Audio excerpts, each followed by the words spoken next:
시청자 여러분, 대한민국이 반도체 강국? 이렇게 하고도 과연 대한민국이 반도체 강국이 유지가 될까라는 하소연을 오늘 말씀드리고자 합니다. 지금 지도에서 사진에 보시는 이 모습은 문재인 정부에서 세계 최대의 반도체 강국을 꿈꾸는 대한민국의 K반도체 벨트의 그러한 모습이 지금 사진에 보이고 있는데, K반도체에서 여기 일자 모양으로 되어 있는 데가 수원, 동탄, 평택, 천안으로 연결되는 것이고, 자, K자의 사람 인자로 가면은 용인에서 이천, 그리고 밑으로 가보다 보면은 청주, 음성까지.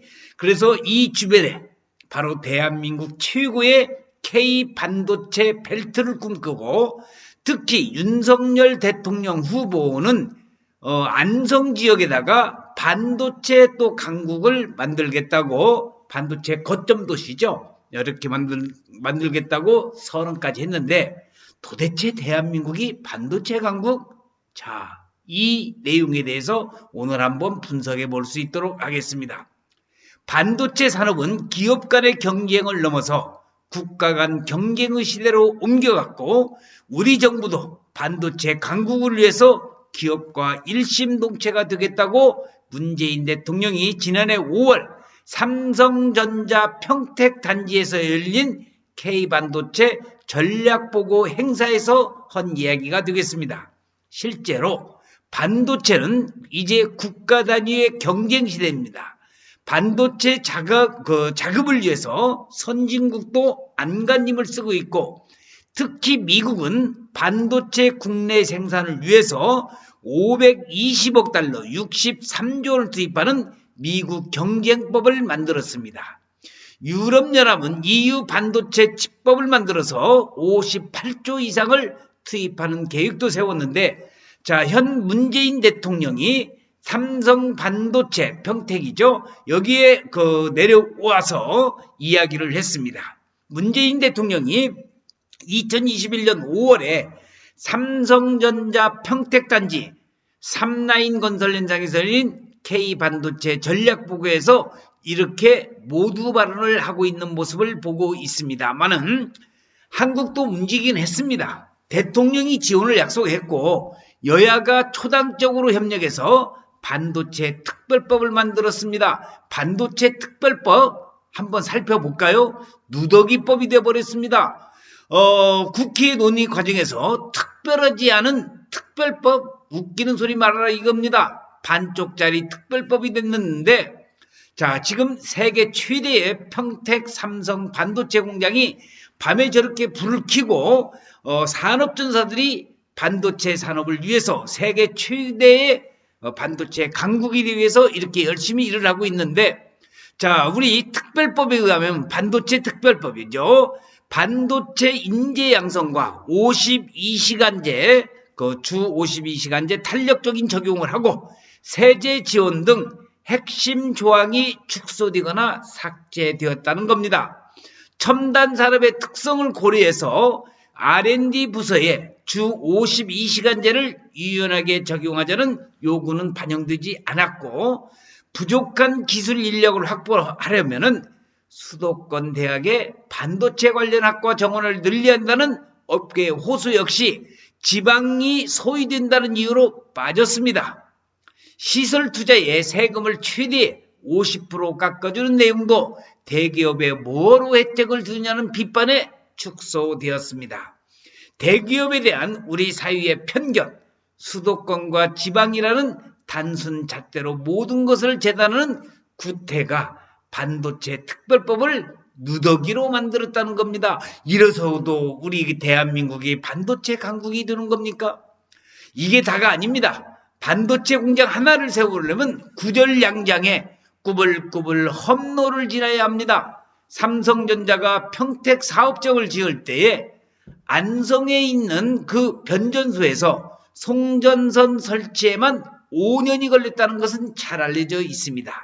전체 건설 기간은 당초 계획했던 5년이 아니라 10년이 걸렸습니다. 평택의 삼성 반도체도 지금 SK 하이닉스 반도체 126만 평이 개발되는 용인시 처인구 원산면 일대의 사정도 분석을 해드리겠습니다. 자, 용인 SK 하이닉스 반도체 클러스터 현재 상황이 궁금하다고 그러는데 지금 오늘 현재까지 지금 3월 31일까지 보상금에다가 플러스 유료금 13%를 찾아가라고 했는데 69% 정도가 이제 계약을 체결했다는 소식은 들려오지만은 도대체 지금 몇 년입니까? SK 하이닉스가 2019년 2월에 총 120조 원이 투입될 세대 최대 규모의 반도체 클러스터 후보지로 용인시를 선정을 했습니다. SK 하이닉스의 용인 반도체 클러스터도 불확실성이라는 어두운 터널을 지나는 중인데 120조 원을 투자해서 반도체 공장 4개의 팹을 세운다고 2019년에 발표했는데 오늘 현재까지 3년이 지나도록 첫 삽을 뜨지 못하고 있는 오늘의 현실입니다. 과연 대한민국이 반도체 강국입니까?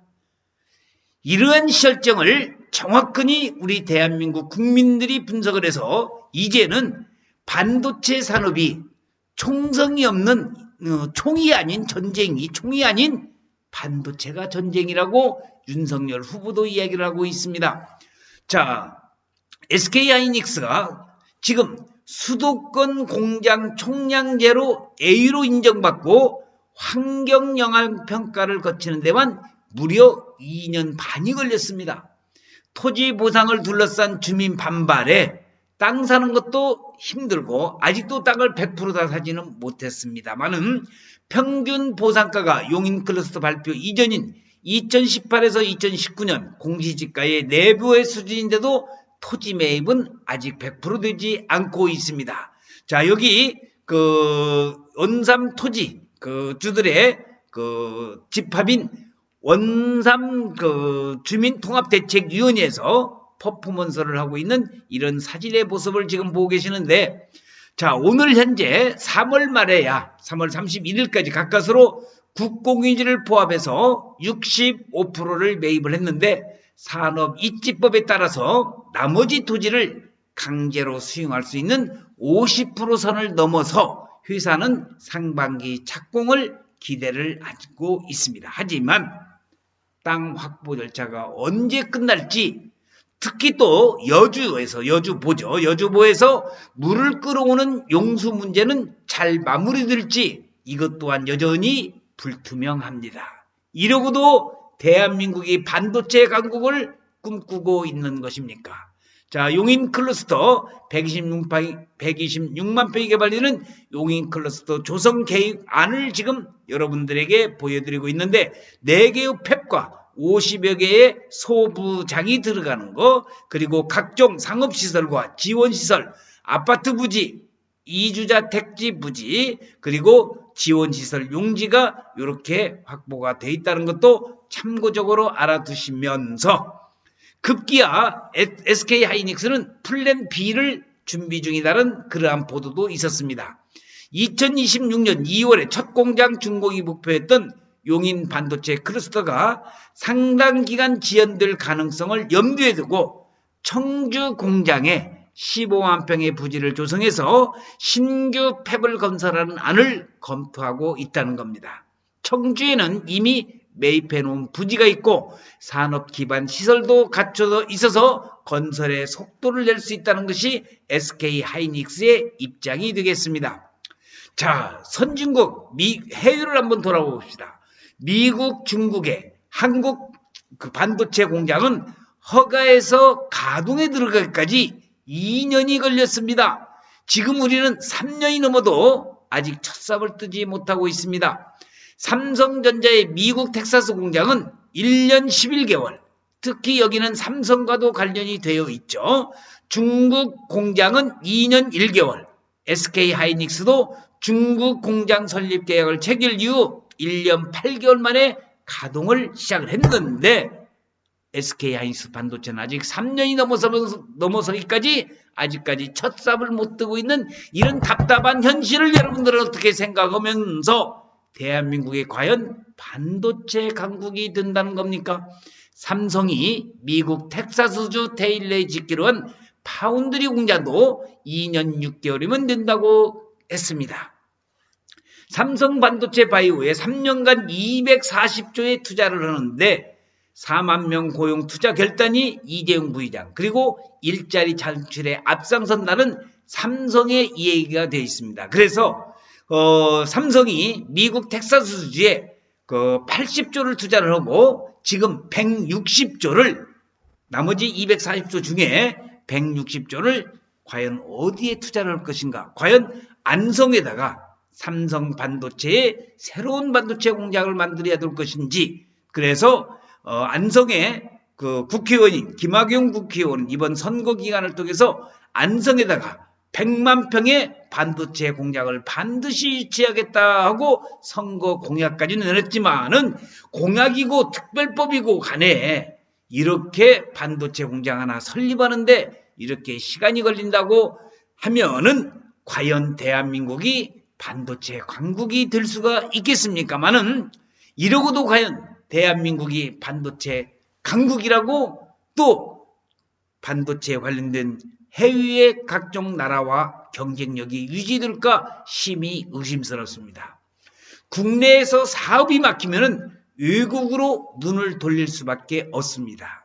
기업은 영리가 최대의 목적이 되겠습니다. 그래서 외국으로 눈을 돌릴 수밖에 없는데 지난 5년간 우리가 제조기업에 해외 직접 투자를 보니까 85조를 투자를 했다고 하는데 외국인의 국내 직접 투자는 25조입니다. 그동안 60조 원이 투자가 나라 밖으로 나갔고 37만 개의 일자리가 국내에서 사라졌다는 보도가 나왔는데 이러고도 대한민국이 반도체 강국이라고 얘기할 수 있습니까?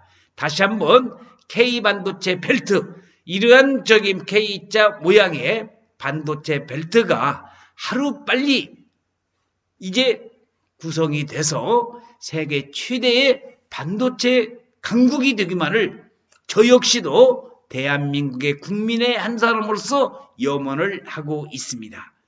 자, 여러분, 반도체는 국가 간 경쟁이라고 선언하면 뭐합니까? 글로벌 수요를 예측해서 생산 시기를 조율하는 초경쟁 시대에 공장 짓는데 경쟁국보다 서너 배가 더 걸린다고 한다면 과연 대한민국이 반도체 강국으로서 경쟁 우위는 유지가 되겠습니까? 전기와 용수 문제만이라도 반도체는 전기와 물 문제가 가장 중요한데 이런 물과 전기 문제만이라도 정부가 책임지고 해결해 나가면 해결하면 그나마 시간을 줄일 수 있을 텐데 왜 대기업 좋은 일에 나섰느냐 하는 분위기 탓에 이것 또한 쉽지가 않습니다. 최근 대통령에게 당선된 윤석열 대통령 당선인은 최근 정책 간담회에서 이런 얘기를 했습니다. 요즘 전쟁은 총이 아니라 반도체가 하는 것이라고 했습니다. 반도체 관련 공약을 의욕적으로 내놓은 윤 당선인의 이 대한민국 호는 반도체 전쟁에서 과연 승리할 수가 있을까요? 불안감을 지울 수가 없습니다. 기업가의 일심동체까지 기대하지는 않지만은 이러고도 대한민국이 반도체 강국이 되면서 기업을 반도체 사업을 할 수 있을까? 한 번이라도 다시 한번 정부와 지방자치단체, 지역 주민, 아니 대한민국 국민 모두가 이런 생각은 한 번은 해봐야 되지 않을까 생각이 돼서 지금은 대한민국 국민, 정부, 자치단체, 중앙정부, 국민, 지역주민 모두가 한마음 한뜻으로 반도체 산업을 육성해야 된다는 겁니다. 각종 가시밭길과 각종의 구절양장 같은 그러한 험로에 쌓여있고 반도체 하나 공장을 설립하는데 10년이 걸린다고 한다면 과연 SK 하이닉스 반도체를 위주로 해서 삼성 반도체가 과연 이 반도체 공장의 주력이 세계 최대의 반도체 공장이 될 수 있을까? 저는 심히 의심스럽습니다. 저의 동영상을 시청하시는 여러분, 원삼 SK 하이닉스 이제 하루빨리 삽을 떠서 원삼 주변은 물론이거니와 용인, 나아가서 경기도, 아니 더 나아가서 대한민국 모두가 일치 단결해서 반도체 강국이 되는 그러한 날이 하루빨리 오기를 기다리면서 오늘 대한민국이 반도체 강국이 될 수 있을까? 여러 가지 그러한 장애 요인을 설명을 드리면서 이 답답한 심정을 우리 시청자 여러분들에게 전해드렸습니다.